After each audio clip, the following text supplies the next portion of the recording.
Dê um aplauso bem forte em honra ao Espírito Santo. Aleluia. Aleluia. Aleluia. Graça e paz, queridos. Bom dia a todos. Tem alguém apaixonado por Jesus aqui? Olha para esse irmão que está do seu lado, vê se ele tem cara de alguém apaixonado. Aleluia. Gente, tem gente que parece que nasceu amargo. Nem nessa hora que o pastor pede tem coragem de dar um sorriso. Eu não sei se é a natureza adâmica que não morreu ainda, ou se você tem muitos problemas e não entendeu que Jesus é a solução. Mas eu quero dizer que você está no lugar certo, no dia certo, na hora certa, para aquilo que Deus quer fazer na tua vida. Aleluia. Diga para esse irmão: você é uma benção. Dê um sorriso para ele, aquele sorriso que você ainda não deu hoje de manhã, né? Dê um sorriso, diga: você é uma benção, meu irmão. Que bom que você veio hoje aqui. Deus vai te pegar aqui. Aleluia. Glória a Deus. Como é bom ser filho de Deus, né, gente? Como é bom ter a certeza que somos filhos de Deus. Porque o filho de Deus, ele vive alegre. E até nos momentos de dificuldade, ele sabe que o choro dura uma noite. É só por um período. Porque a alegria vem ao amanhecer. Aleluia. Tem alguém aqui nos visitando pela primeira vez hoje? Levante a sua mão assim. Primeira vez, se tem alguém aqui. Glória a Deus, que bênção.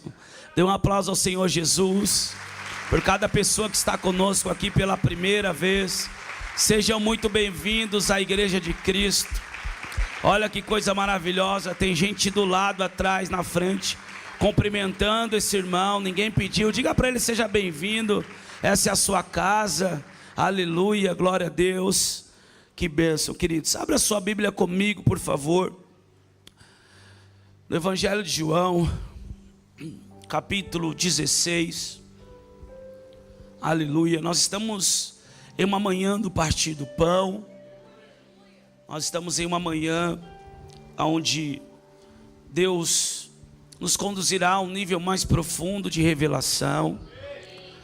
Porque a mesa do Senhor, ela tem esse poder de nos levar a um entendimento maior de quem Ele é.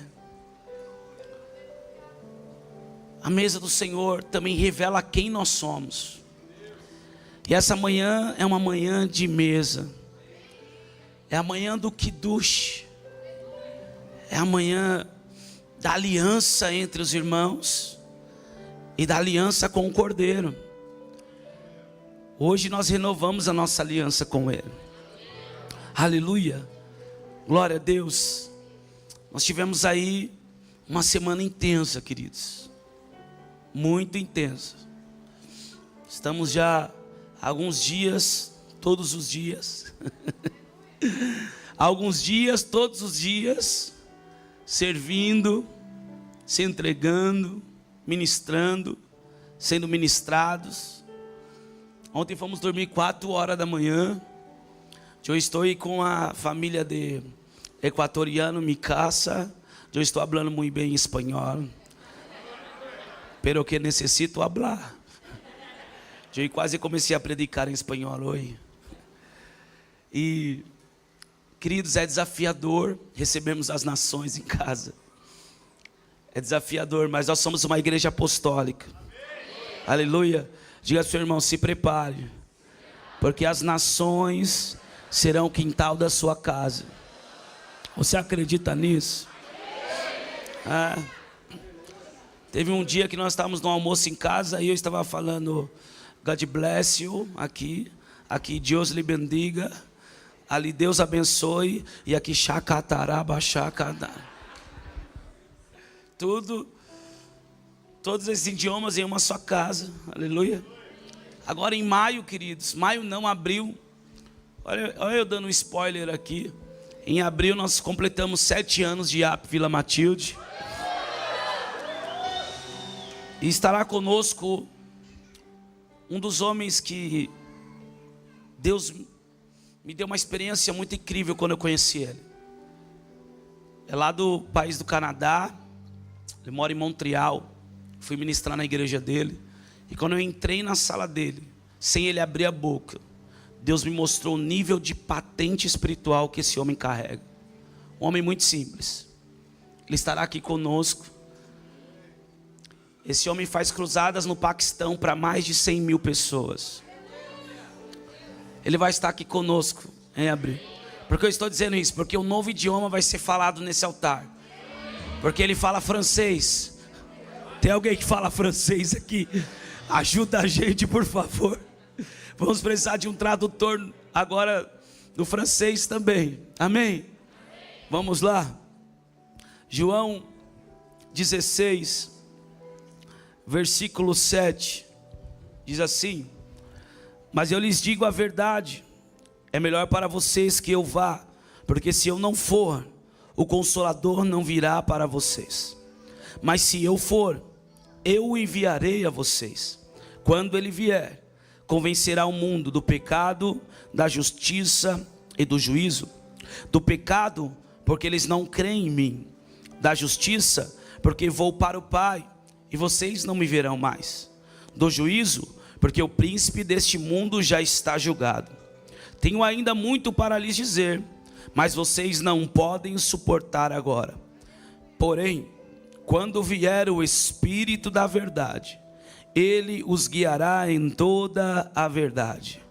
Ele não falará por si mesmo, mas dirá tudo o que ouvir e anunciará a vocês as coisas que estão para acontecer. Amém? Coloque a sua Bíblia no assento por um minuto. Feche os teus olhos. Nós estamos em uma reunião espiritual. Fale com o Senhor nessa hora, porque o nosso Deus é Espírito. Importa que o busquemos em Espírito, por intermédio da nossa fé. Então fale com Ele agora, faça a sua oração. Qual é a resposta, a direção, o milagre, o refrigério, o que você precisa nessa manhã? É Ele que vai falar conosco. É o Espírito de Deus que vai continuar nos conduzindo nessa manhã. Fale com Ele nessa hora. Pai das luzes, eu te dou graça em nome do seu Filho amado Jesus. Senhor, eu te louvo por mais essa oportunidade. Estamos reunidos na tua presença, como teus filhos, como tua igreja. Senhor, nós estamos aqui submetidos ao teu senhorio, Jesus. Nós declaramos que essa atmosfera e esse ambiente estão sobre o governo do Espírito Santo, o Espírito da verdade. Então fala conosco nessa manhã, Senhor. Vem, Espírito de Deus. Vem, Senhor, sobre nós com um espírito de revelação, de entendimento e de sabedoria. Senhor, que todas as fortalezas que foram edificadas na mente, através de um fundamento equivocado na religiosidade ou na religião, que toda a fortaleza na mente que foi edificada através de frustrações com o sistema religioso, eu te peço que todo e qualquer tipo de fortaleza na mente seja destruído nessa manhã. E o que o teu Espírito, o Espírito da verdade, leve a nossa mente cativa ao senhorio de Jesus Cristo de Nazaré. Fala conosco, Senhor. Fica conosco nessa manhã. Porque nós declaramos, Jesus, que não há ninguém maior ou melhor do que o Senhor aqui. Tudo aqui é para o louvor da sua glória, em nome de Jesus. Você que crê, entre em concordância, diga amém. Tome o seu lugar aplaudindo ao Senhor.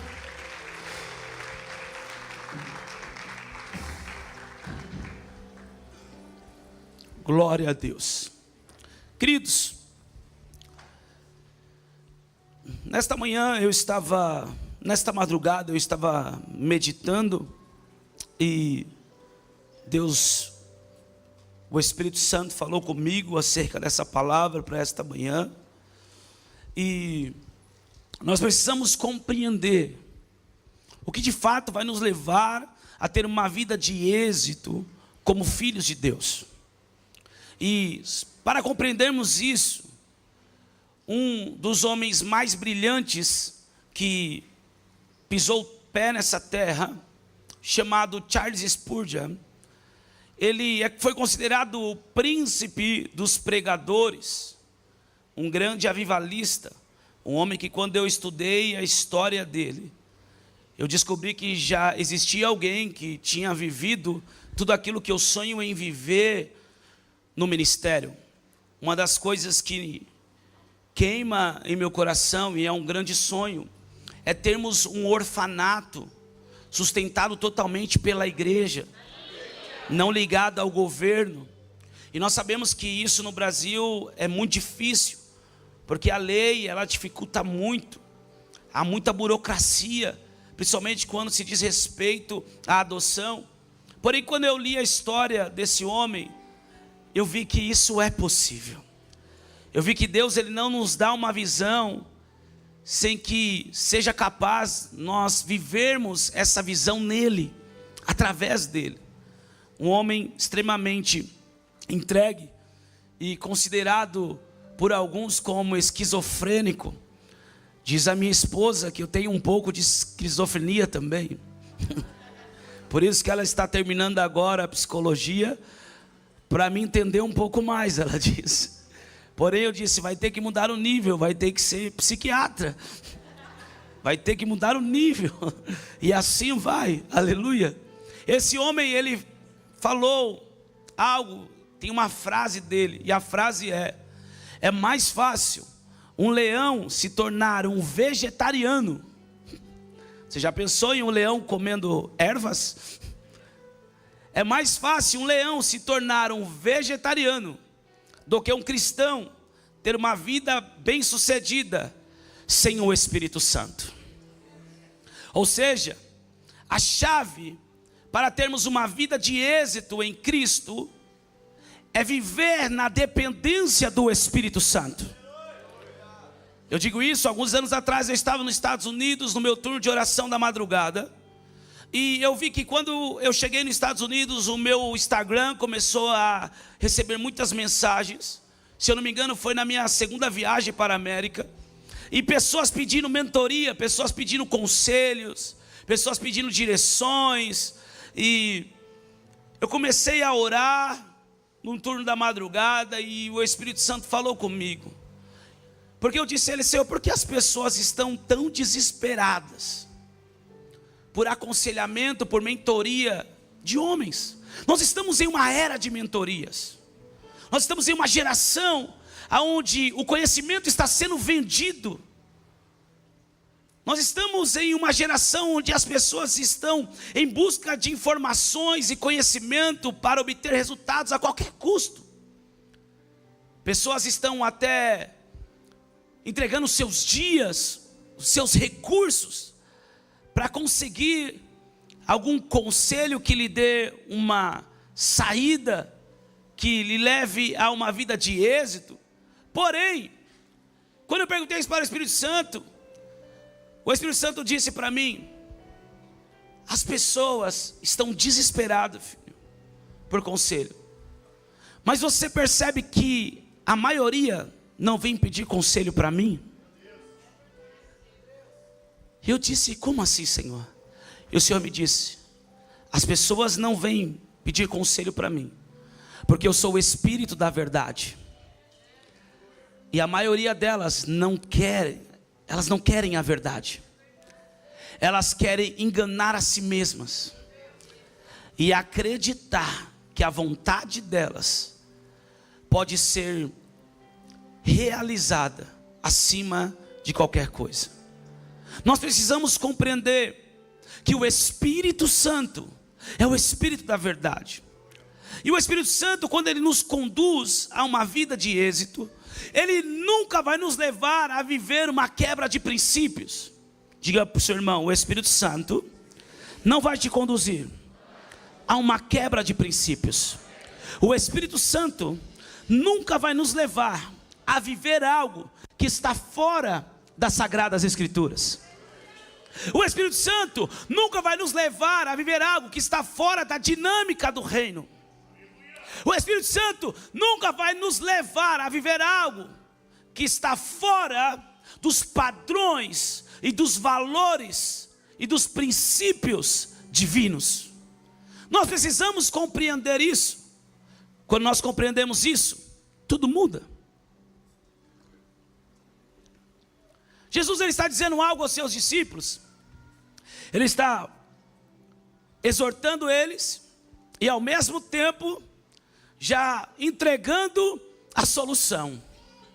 Jesus diz: vocês estão chateados porque eu estou dizendo que vou para o meu Pai? Vocês estão tristes por causa disso? E vocês não me perguntam quem eu sou ou para onde eu vou? Ou seja, os discípulos estavam apegados emocionalmente. Mas eu quero dizer uma coisa: Deus não é um Deus emocional. O Espírito Santo não é emocional. Jesus não é um ser emocional. O que isso quer dizer? Deus não se move pelas nossas emoções. Deus não é um Deus sensacionalista. Deus ele é Espírito. Nós precisamos compreender isso. Deus move as coisas na minha e na tua vida pelo seu propósito, não pelas nossas emoções. Pastor, o que você está querendo dizer? Não adianta a gente ficar chorando, não adianta a gente ficar se fazendo de vítima, não adianta a gente querer manipular a Deus com as nossas emoções e sentimentos. Ontem eu estava ouvindo isso de uma moça que há anos tem lutado para se converter, e há anos minha esposa tem ministrado ela. E ela sofreu um bloqueio na conta dela. E ela ficou revoltada porque todo o dinheiro ficou preso. Ela não conseguia fazer nada. E ela começou a querer explodir. Só que ela está retomando a caminhada com Cristo. Ela falou agora que se converteu de verdade, está se esforçando. E ela falou: eu queria xingar, mas eu comecei a chorar dentro do carro. E eu ouvi o Espírito Santo me dizendo: você precisa se arrepender de todo o dinheiro que você roubou das pessoas. Ela disse: eu entendi, eu poderia ir para o meu quarto, eu poderia ficar chorando, dizendo: Deus, porque isso aconteceu comigo, o meu dinheiro foi bloqueado, eu não tenho dinheiro para pagar aluguel, não tenho dinheiro para pagar conta. Mas eu entendi, Jonatas, que Deus não ia se mover pelas minhas emoções, porque o Espírito disse para mim me arrepender. Por quê? Porque Deus se move pela sinceridade do nosso coração. O mundo espiritual é movido por leis, queridos. Existem cortes celestiais. Nós precisamos compreender que o Senhor julga as nossas causas. Apocalipse diz que Satanás, o nosso acusador, ele acusa os filhos de Deus dia e noite. Então não é por emoção que Deus vai se mover, mas é quando nós não temos nenhuma pendência. Meu Deus do céu. Pastor, me explica melhor. Qual é a área da sua vida que está paralisada? Qual é a área da sua vida que não anda? Qual é a área da sua vida que você tem mais dificuldade? Agora peça para o Espírito Santo te conduzir à raiz do problema. O que no mundo espiritual está paralisando essa área da sua vida? Qual é a pendência dentro dessa área que ainda não foi sanada, que ainda não foi resolvida? Eu testemunhei aqui alguns cultos atrás, alguns anos atrás, se eu não me engano. Eu comecei a estudar sobre transferência de unção, sobre impartição, sobre o avivamento que aconteceu em 1994 no Canadá, em Toronto. E eu falei: Senhor, eu quero isso para os nossos dias. Eu comecei a orar por isso. E o Espírito Santo falou de uma forma bem amorosa. E ele disse para mim assim: você não pode querer isso. Eu disse: por que, Senhor? Ele disse: porque muitas vezes você criticou esses moveres. Como eu vou requerer algo na região espiritual, no mundo espiritual, que um dia eu invalidei? Não tem como, meu irmão, um dia você pegar o seu testamento e dizer: eu não quero mais a herança, eu abro mão disso. E depois você voltar atrás e dizer: não, eu quero de volta. Porque nós invalidamos o direito legal de viver isso. Então tem muitas pessoas que estão sofrendo porque um dia falaram o que não eram para falar, declararam o que não era para declarar, fizeram o que não era para fazer. Eu acho que essa manhã está mudando para uma manhã profética. Hoje eu falei comigo mesmo, eu não vou pregar hoje, eu vou ensinar. Pero que, mas o meu coração já está se incendiando. E eu sei que isso começa de forma profética. Escute isso. O que foi que você fez? Hoje é uma manhã de arrependimento. Pastor, minha vida financeira não anda. Quantas pessoas você roubou? Quantas pessoas você enganou? Quantos cheques você deu sem fundo? Meu Deus, isso não é para os mais novos. Os mais novos não sabem nem o que é cheque. Quantas pessoas você não trapaceou? Ah, pastor, mas eu pensou, não, meu irmão, você sabia que não ia conseguir pagar. Quantas coisas aconteceram? Quantos anos na casa de Deus criticando o dízimo e quem entrega o dízimo? Pastor, mas a minha vida está uma bênção. Queridos, o diabo não tem pressa para devorar a colheita. Na verdade, muitas vezes ele espera que o homem construa e edifique a sua casa sobre a areia, ao ponto de em um só momento ele conseguir levar tudo. O que nós fizemos? Eu estou usando um exemplo simples do contexto financeiro, econômico, material, para a nossa vida estar paralisada. Eu tive que fazer isso depois de 4 anos gerenciando loja, supervisionando loja, abrindo empresa e sendo supervisor em outra empresa, ganhando muito bem. Em um mês eu faturei o que meu pai não faturou em 30 anos de empresa. E a minha vida não andava. Como se ganha dinheiro e não vive a verdadeira prosperidade? Eu fui orar e o Senhor falou: você precisa se arrepender por todo o dinheiro que o seu bisavô gastou com prostituição, com jogos e com vícios. Uau, Dios mío, eu estou falando acá coisas que só hablo em mesa, porque esta manhã é uma manhã de mesa. Quem sentou à mesa comigo ali sabe o que nós trazemos para a mesa. E aí eu lembrei que o meu avô também viveu isso. Aí eu lembrei que o meu pai foi viciado em álcool, baralho, jogos, prostituição na sua juventude.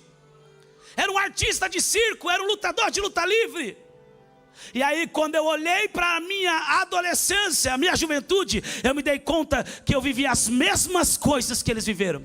E a Bíblia diz que Deus visita a maldade dos pais, dos filhos até a 3ª e a 4ª. Diga para o seu irmão, o que você está aprendendo aqui, Pablo Marçal não vai te ensinar, coach nenhum vai te ensinar.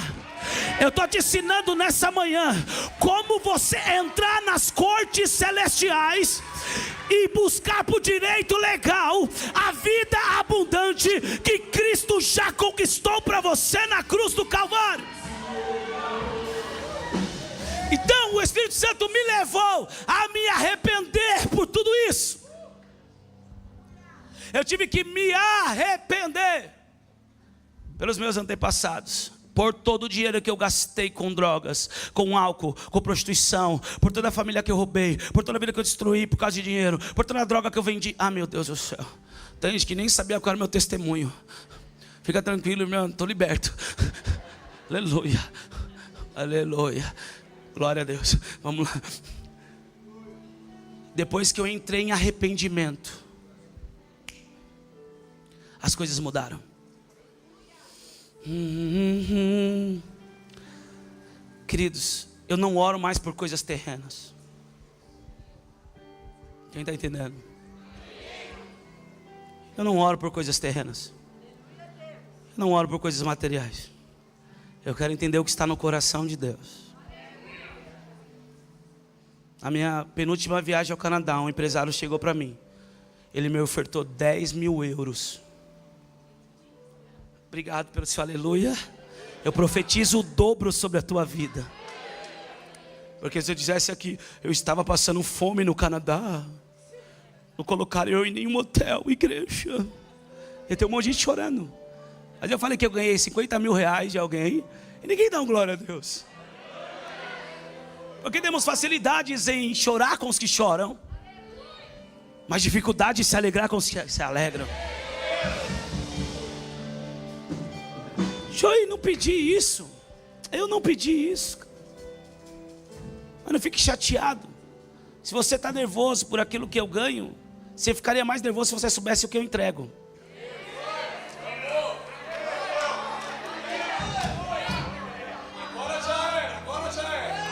Mas eu não estou aqui para falar de mim mesmo.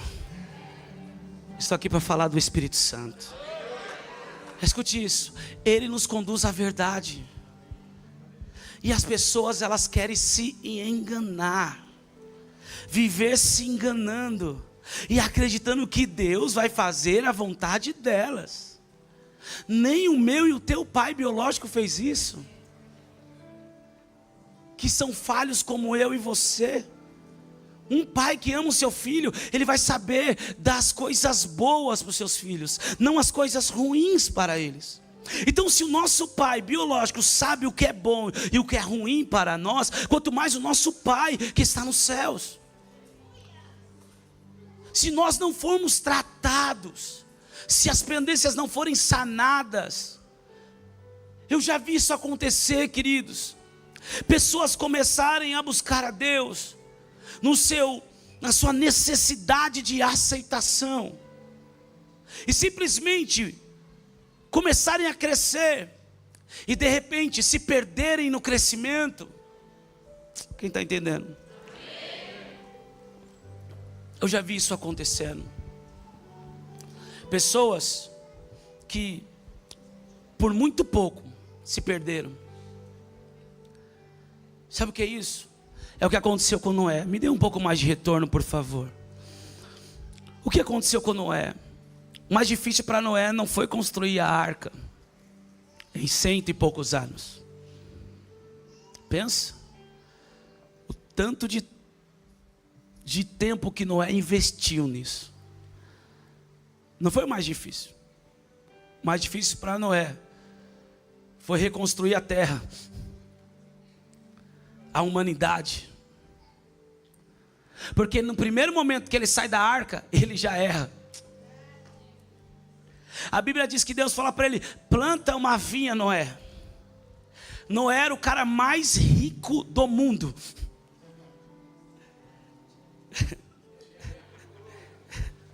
Era o melhor pai e o melhor sogro do mundo. Escute isso. Ele planta a vinha, e agora ele se embebeda da própria vinha, se embebedou daquilo que Deus deu para ele. E o que aconteceu com isso? Ele fica bêbado. Um dos seus filhos vê a sua nudez, e ao invés de cobrir a nudez do seu pai,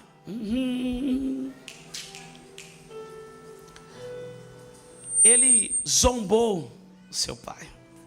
Chacoalha duas pessoas e diga assim: não zombe do seu pai.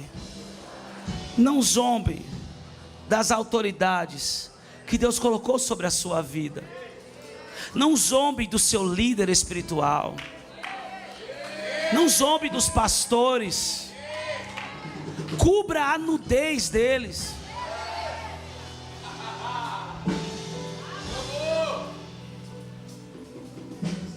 Eu ainda estou falando de coisas que paralisam a nossa vida no mundo espiritual. E essa é uma das formas de sermos paralisados. Nós precisamos saber o que estamos falando, o que estamos fazendo. E ali, ele zomba do seu pai. Um dos seus filhos, ao invés de expor a nudez, cobre ele e cuida dele. Ah, meu Deus. Sabe o que a Bíblia diz? Que Noé amaldiçoou Cã. Ele amaldiçoou o seu próprio filho. a sua descendência foi amaldiçoada. Ele ficou anos construindo a arca, e quando sai da arca, se perde naquilo que Deus entregou, e ainda atrai maldição para sua família. Quantas pessoas não estão vivendo isso? Começam a viver algo em Deus, se embebedam no que Deus está fazendo, e atrai maldição para sua família. Não seria legal se Deus falasse assim: eu sou o Deus de Noé, de Abraão, Isaac e Jacó? Mas Deus não fala que é Deus de Noé, porque Deus não tem negócio com pais que amaldiçoam filhos. Nós precisamos compreender isso. Então não podemos nos perder no que Deus está fazendo. Deus não vai dar algo para nós se nós não estamos preparados. Por isso que em toda área de paralisia, em toda área de dificuldade, precisamos entender, porque Deus quer que a gente flua. Deus quer que você engravide, mulher. Deus quer que você prospere, homem. Deus quer ver os teus filhos na presença de Deus, meu irmão, minha irmã. Deus quer te usar no ministério. Deus quer te lançar às nações. Deus quer fazer a tua empresa prosperar. Deus quer te colocar em lugares de governo nessa terra, porque o governo são para os justos, para os filhos de Deus, não são para os ímpios. A minha pergunta é: por que não estamos vivendo isso? Precisamos correr diante do Espírito da verdade, porque Ele nos falará a verdade. Ele não vai, não tem, sabe? Sabe quando eu vou discipular alguém? Hoje eu estou mais experiente. Aleluia. Pelo menos eu acho que eu estou. Mas antigamente a pessoa chegava e falava, aí eu já vou confrontar, vou com tudo agora. Aí a pastora Andressa, calma amor, calma. Dá os cutucão, vai devagar, vai na manhã. Aí a gente vai, né? Vai aqui, vai ali, vai dando anestesia. Aí daqui a pouco, pá! Olha, eu nunca esperei ouvir isso, pastor. Em toda a minha vida ninguém me falou isso, mas eu sei que eu precisava ouvir. Vai dando. Pastor, o que foi? Está lembrando da última conversa? Está glorificando. Escute. O Espírito Santo não dá volta não, irmão. Quando você fala Espírito Santo, é isso, pum. Agora me pergunta, alguém pode sentar num gabinete comigo com a pastora Andressa e pode sair de lá pensando duas vezes se vai ouvir a nossa direção, o nosso conselho ou não. Mas quando o Espírito Santo fala comigo e com você, a gente precisa pensar duas vezes? E por que nós queremos... Deixa pra lá. Por que a gente quer a ajuda de todo mundo sem antes primeiro recorrer ao Espírito Santo? Jesus está dizendo para eles, eu estou 3 anos ensinando vocês, e vocês querem me ter para vocês. Tão chateado, tão triste que eu estou dizendo que vou para o meu pai. Porque não me pergunta para onde eu vou? Porque eu já disse que eu estou indo e eu vou preparar lugar para vocês. Mas o apego emocional, o laço de alma, a necessidade de ter alguém que os representem, era muito maior do que o propósito. Eles estavam com Jesus, tendo Jesus como o herói deles, e na mente de algum deles ainda estava esperando Jesus a qualquer momento destruir todos os judeus, como um líder militar que ia acabar com os romanos que estavam oprimindo os judeus. Mas Jesus disse que o reino dele não é um reino dessa terra. Ele não veio para viver um reino terreno, mas para estabelecer o reino de Deus, o reino dos céus. Mas aí Jesus fala algo tremendo. Jesus fala, eu preciso ir. Olha só, o próprio Jesus chega a uma conclusão, que ele mesmo vivendo, fazendo milagre, ressuscitando morto, confrontando Pedro, fazendo Pedro surfar sobre as águas, multiplicando 5 pães e 2 peixes para mais de 5.000 pessoas, não foi capaz de revelar o propósito para os homens. Ele chega, eu fico pensando em Jesus. Jesus era muito, quem já leu os livros do Augusto Cury, falando sobre Jesus, por favor, você que gosta de ler, você que entende as palavras difíceis, porque eu comecei a ler, eu comecei a colocar no Google, porque Augusto Cury usa umas palavras, a pastora Andressa tem as coletâneas dele, já leu não sei quantos livros dele, eu falo, meu Deus, meu amor, traduz você para mim. Ele fala sobre Jesus como o mestre dos mestres, como o melhor mestre, o melhor líder, o melhor conselheiro. Ele começa a explanar, ele começa a extrair as qualidades de Jesus, e dizer que nenhum homem foi capaz de viver com uma gestão emocional tão excelente, tão eficaz como a de Jesus. Aí eu fico pensando nos discípulos, tudo triste, ele dizendo, eu vou embora, os discípulos chateados, e aí ele, essa é a minha interpretação, tá? Olha, é o seguinte, vocês não entenderam nada, eu preciso ir, porque se eu não for, o Espírito Santo não vai vir. Sabe que existem alguns problemas, deixa eu ficar aqui parado, existem algumas situações, que eu chego para as pessoas e eu digo assim, é o seguinte, vamos marcar com o apóstolo, ele vai conversar com você, que eu já tentei explicar, eu já tentei mostrar, eu já, de todas as formas, orei, busquei, exortei, abracei, fiz de tudo. Aí eu chego numa conclusão e falo, não vai ser através de mim que você vai entender. Quando você conversar com o apóstolo, ele vai fechar a Bíblia, ele vai falar, Deus, eu não sei o que ele precisa, mas o Senhor sabe, abre a Bíblia, e ele começa a falar, talvez assim, você vai compreender. Jesus está dizendo, eu preciso ir, porque vocês não conseguiram compreender o propósito. Pastor, como que você me prova isso? João 20, fala que Jesus foi crucificado, e os discípulos se trancaram dentro de uma casa, com medo. Como que Jesus avisa que ele ia ser levantado, como a serpente foi levantada por Moisés no deserto? Como Jesus disse que ele iria, em 3 dias, derrubar aquele templo, e edificar algo novo? Como Jesus fala para eles que precisam ir para o Pai, que veio para se entregar, como uma ovelha em direção ao matadouro. E quando Jesus morre, eles se trancam numa casa e ficam com medo de ser mortos. Aleluia. Parece algumas pessoas que a gente prega aqui, enquanto está aqui, concorda. Quem está entendendo? Mas quando a gente vira as costas, a pessoa vai para casa, ela discorda, ela vive totalmente ao contrário daquilo que aprendeu. Enquanto os discípulos estavam na presença de Jesus, tudo bem, eu entendo, a quem iremos nós? Só o Senhor tem palavra de vida eterna. Não, Jesus. Aí Jesus é crucificado. Para onde eles foram? Se trancaram numa casa e ficaram com medo, não entenderam nada.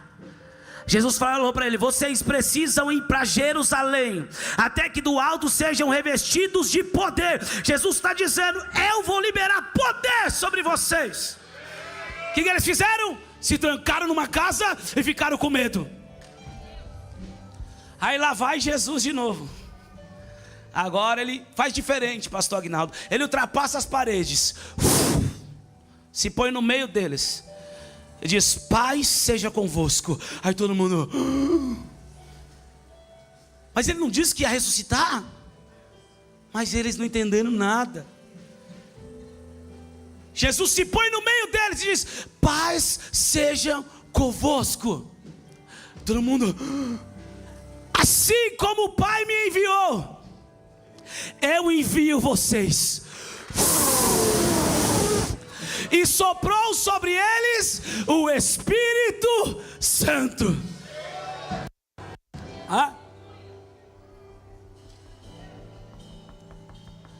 Eu gosto quando o marido vem e elogia a mulher, como o Jorge fez, sabendo que ele não é um banana. Não mesmo? Não é banana, amém? Quando o homem chega a esse entendimento e reconhece que a mulher, ela tem um tato para algumas coisas que ele não tem. Meu irmão, o que tem de homem escasso, que não consegue ofertar, não consegue primiciar, não consegue dizimar, mas a esposa está falando: amor, faz, amor, entrega, amor, para de ser assim, pão duro. Amor é para Deus, a Bíblia diz, amor, tem gente prosperando, está fazendo. Mas a pessoa, ela não tem, a maioria das vezes o homem tem um coração duro, porque ele não tem sensibilidade à voz do Espírito como a mulher tem. Agora, falando do contexto geral, a nível mundial, na pandemia eu fiz uma escola de sexualidade dentro dos princípios cristãos. Eu fui estudar para entender a linguagem da ideologia de gênero, para saber como vamos abraçar essas pessoas na igreja. Só que eu pensei que eu ia aprender só isso, e eu entendi e aprendi coisas que eu jamais imaginei que acontecem. Uma das coisas que eu aprendi, através de uma pesquisa, 77% dos homens que são cristãos e vivem dentro da igreja são pornográficos.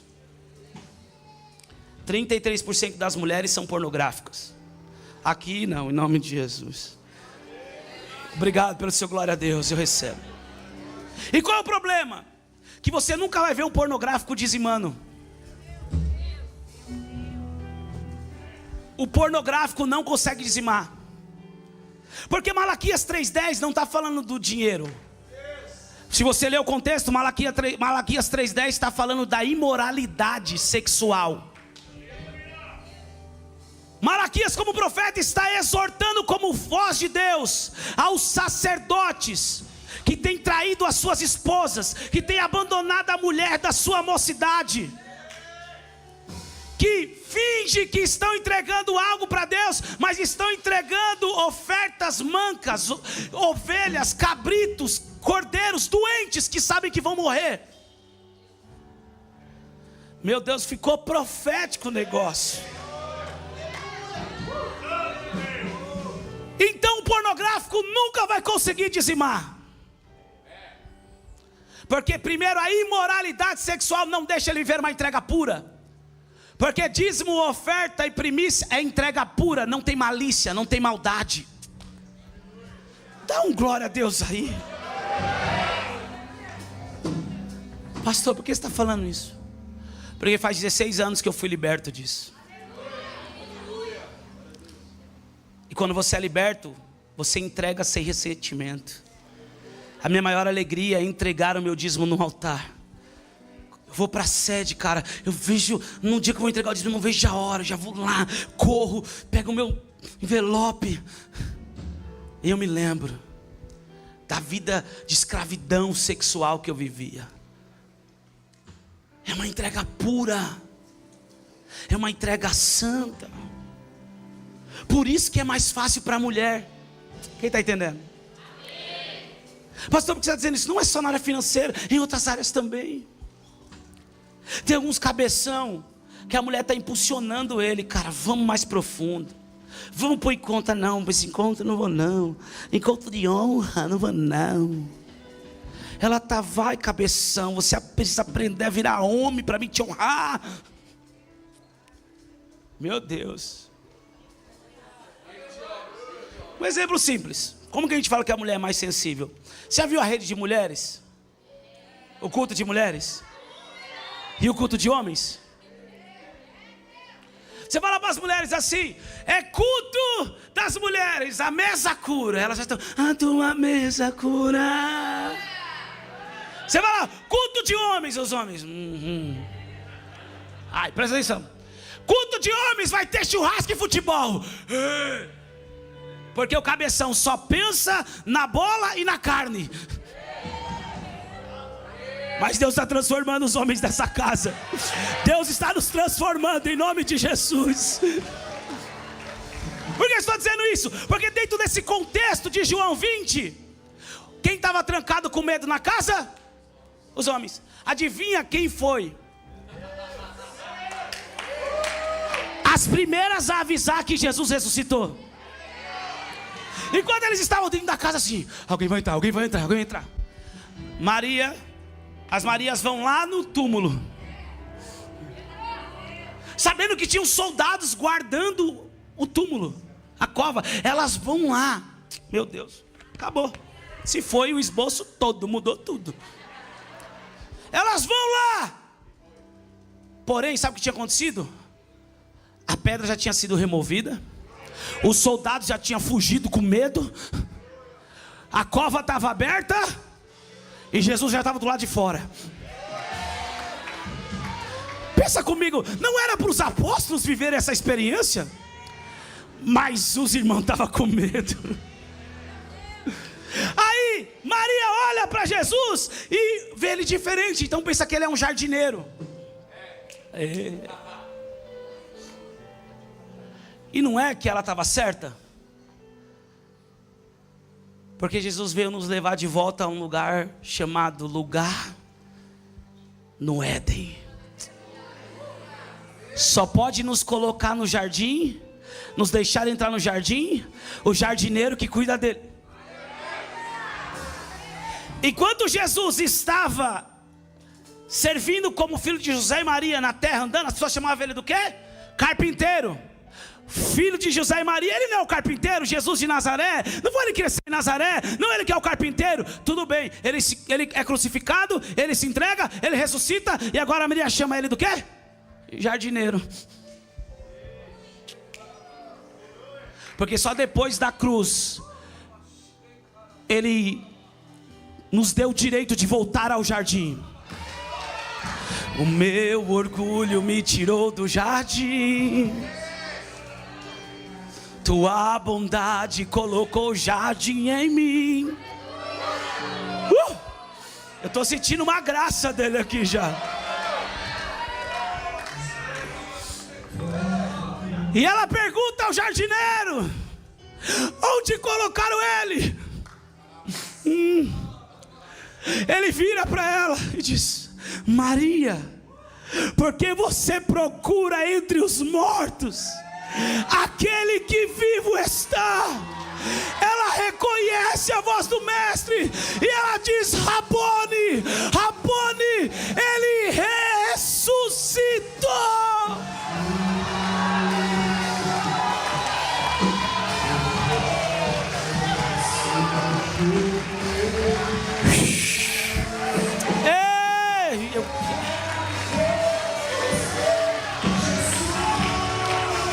Sabe o que Jesus diz para elas?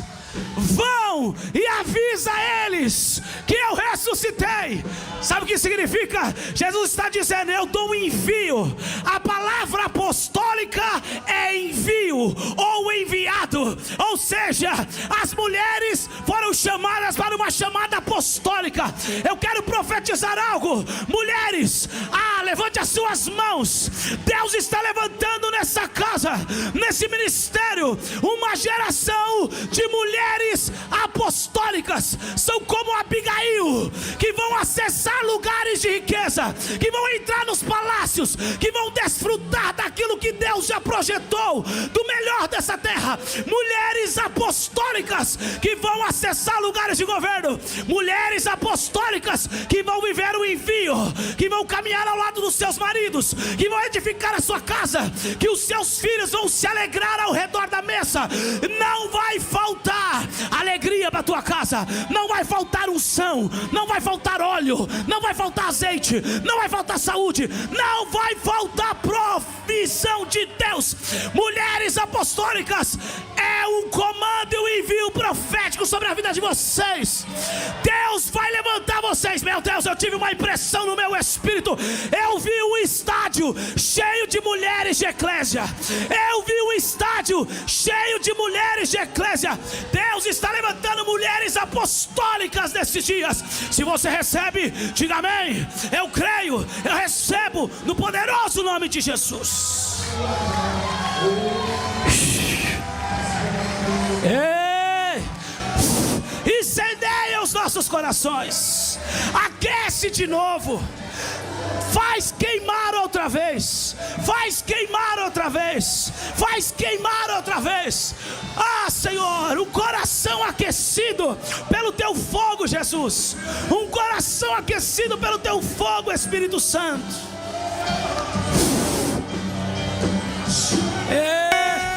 Deus se meteu nesse culto, Deus se meteu nesse negócio. O Espírito Santo diz à igreja: existem algumas pessoas que possam perguntar: o que Deus tem contra mim? O que Deus tem contra mim? E a palavra é: porque abandonaste as primeiras obras. Eu tenho contra ti que abandonaste as primeiras obras, que abandonaste o primeiro amor. Volte ao arrependimento.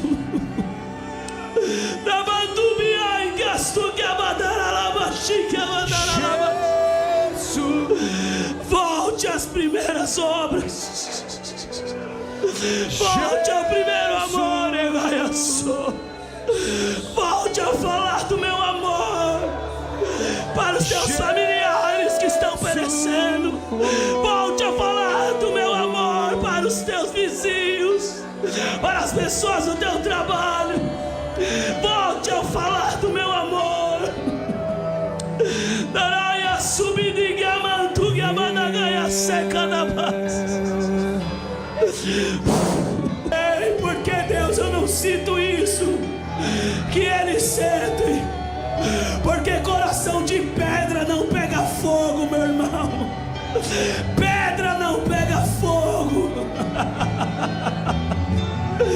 Oh, corra para o Espírito Santo nessa manhã. Se arrependa da incredulidade, se arrependa do mal, se arrependa da malícia, se arrependa do julgamento, se arrependa do preconceito. Peça para que o Espírito Santo tire o coração de pedra e coloque o coração de carne. Que a religiosidade seja quebrada hoje. Que o coração de pedra, por causa das frustrações, seja transformado em corações de carne nessa manhã. Jesus ressuscita, queridos, e ele se ajunta a dois discípulos na estrada de Emaús. E os dois discípulos estão conversando e eles dizem: você não sabe o que está acontecendo. Mataram o líder dos judeus. Acabou a esperança para o povo judeu. E Jesus ia no caminho conversando com eles. Jesus tinha acabado de ressuscitar e eles não reconheceram Jesus. E Jesus foi conversando com eles. Mas a Bíblia diz, o escritor, o doutor Lucas, ele traz esse relato, que eles sentaram à mesa, e quando Jesus partiu o pão, a Bíblia diz que os olhos deles foram abertos. Nessa manhã os nossos olhos estão sendo abertos, igreja. Nessa manhã o Senhor nos leva a um nível mais profundo de revelação da sua essência, do seu coração, do seu reino, da sua dinâmica.